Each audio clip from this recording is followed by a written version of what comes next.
the authority it needed for terrorism surveillance as well as for prosecution of terrorists. Thank you, Congressman. Question number 2 is going to come from Jonathan Billick of the Times. Jonathan, you can go ahead.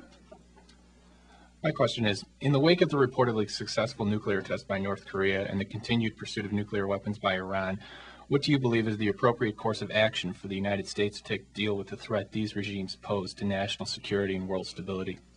Mr. Pavich, you have 2 minutes. Sure. First and foremost, we need to have a healthy but strong diplomacy directed towards these nations, and that combined with the credible threat of military sanctions should they become necessary.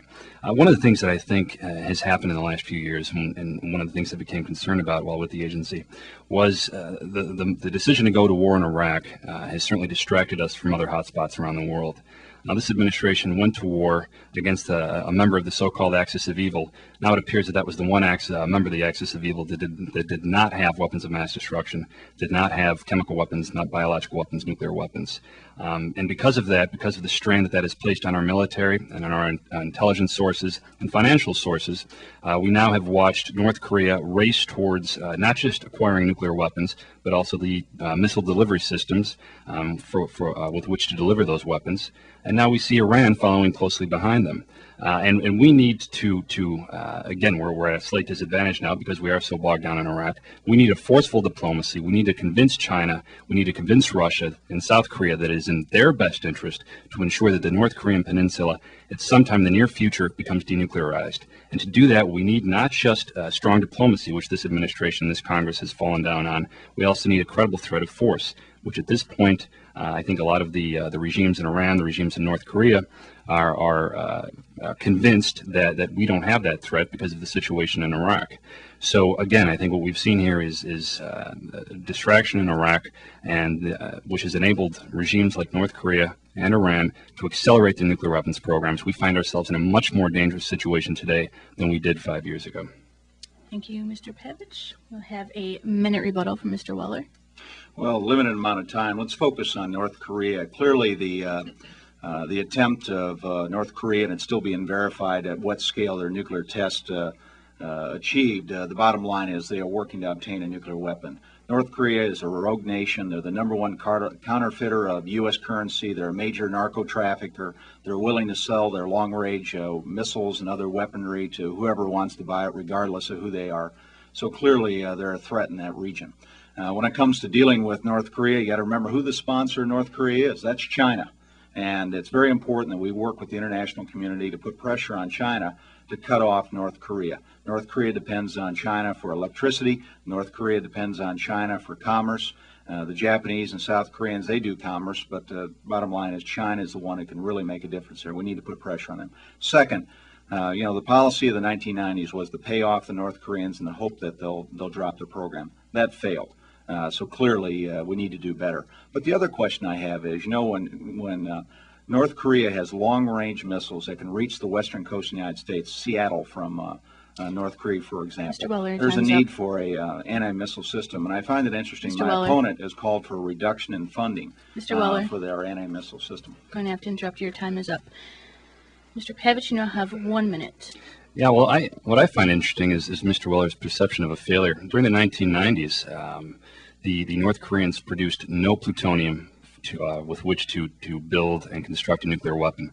Now they have enough for 6 to 8 weapons. They've already detonated some nuclear weapon, whether it's large scale, small scale, has yet to be determined. I think that the clear reality of the situation is that this administration has failed us in North Korea. The refusal to engage in direct talks with this regime has encouraged them to move forward. The distraction in Iraq has encouraged them to move forward. They have moved forward from a position in the 1990s where they had no plutonium, where they had produced no plutonium with which to make nuclear weapons, to a situation in which they have produced enough to create 6 to 8 weapons, one of which they have apparently detonated.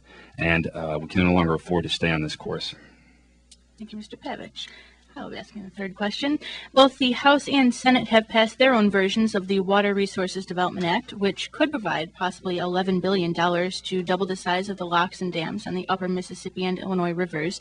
The bill is currently being worked out in conference committee. I'm asking you candidates what you would do to try to push the bill along to get upgrades, especially for the Starved Rock Lock and Dam. We are going to start with Mr. Weller. You have 2 minutes. Well, of course, the inland waterways, the Illinois and Mississippi waterways are kind of sight unseen for most people, but they're a very important part of our economy. And much of our commerce, both manufacturing and agriculture, goes down the river and, of course, goes on to our export markets.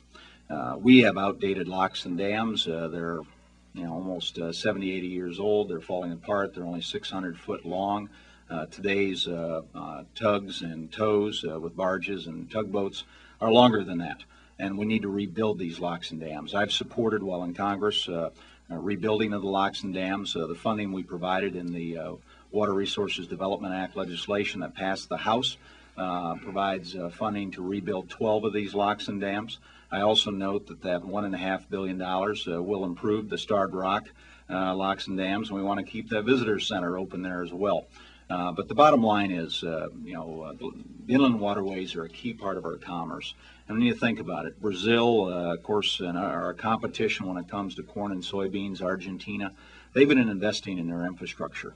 And if we fail to build this new infrastructure, if we fail to accomplish the goal of replacing these locks and dams, it's estimated that the cost of a bushel of corn, the shipping cost, will go up about 18 to 20 cents over this next decade. So if we want to be competitive in the global export markets, if we want to compete with Brazil and Argentina when it comes to corn and soybeans, it's very, very important we move forward with this project.